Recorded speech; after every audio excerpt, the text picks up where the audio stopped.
Hello everyone, আসসালামু আলাইকুম। আমি আজকে পাতলা খিচুড়ি রান্না করব। পাতলা খিচুড়ি রান্না করার জন্য আমি এখানে ভাতের চাউল নিয়েছি।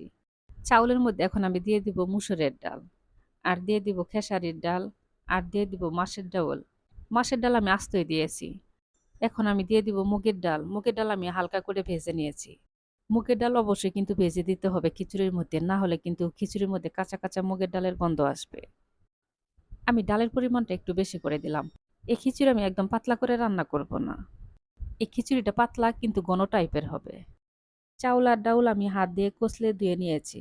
আমি ৪-৫ বারের মতো ধুয়ে নিয়েছি। এখন আমি দিয়ে দিব একটা হাঁড়ির মধ্যে চাউল। আর তার মধ্যে দিয়ে দিব মিষ্টি কুমড়া। মিষ্টি কুমড়া আমি একটু বেশি করেই দিব। আর দিয়ে দিব এখন আমি আলু। আলু আমি একদম কিন্তু কুচি করে কাটি নাই, মাঝারি সাইজ করে কেটে নিয়েছি। এখন আমি দিয়ে দিব লাউ কুচি। লাউর উপরে এখন আমি দিয়ে দিব ১ মুঠ পেঁয়াজ কুচি, আর দিয়ে দিব কাঁচামরিচ, আর দিয়ে দিব আদা রসুন বাটা। এখন আমি দিয়ে দিব স্বাদ মতো লবণ, ১ চামচ ভাজা জিরার গুঁড়া, ১ চামচ হলুদের গুঁড়া, আর দিয়ে দিব ২ চামচ শুকনো মরিচের গুঁড়া, আর দিয়ে দিব ১/২ চামচ ধনিয়ার গুঁড়া। এখন আমি দিয়ে দিব সাদা এলাচ, দারুচিনি আর তেজপাতা। পাতলা যদি খিচুড়ি রান্না করেন আমার মতন করে, তাহলে অবশ্যই কিন্তু তেজপাতা, দারুচিনি আর সাদা এলাচ এই ৩ টা মসলা কিন্তু অবশ্যই দিবেন। আর অন্য কোনো গরম মসলা দেওয়ার দরকার নেই। এখন আমি হাত দিয়ে সব মসলার সাথে চাউল-ডাউল মেখে নেব। প্রেসার কুকারের থেকে হাঁড়িতে খিচুড়ি রান্না করলে দেখবেন যে খিচুড়ি বেশি মজা হবে। এখন আমি উপরে দিয়ে দিব সয়াবিন তেল। তেল দিয়ে এখন আমি আবারও খুব ভালো করে মেখে নেব।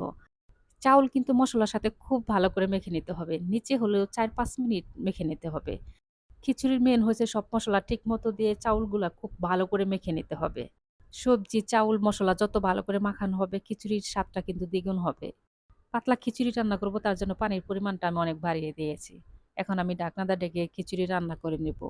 এখানে কিন্তু আর কোনো কাজ নেই। খিচুড়ি রান্না করা কিন্তু একদম সহজ।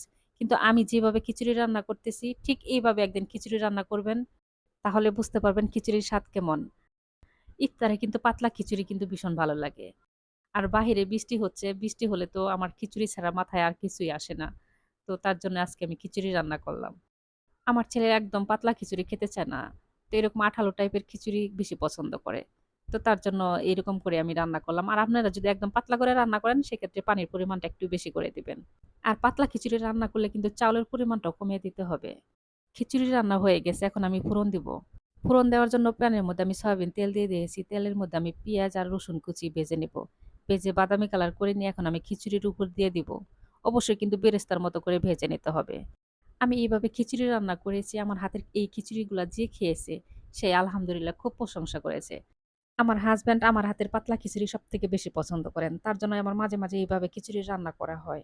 এই খিচুড়ির সাথে বড়ইয়ের আচার, মাংস ভুনা, ডিম ভাজি, কালিজিরা ভর্তা এই খিচুড়ির সাথে খেতে বেশি ভালো লাগে। আর খিচুড়ি এমনিও খাওয়া যায়। সবাই ভালো থাকবেন। আল্লাহ হাফেজ।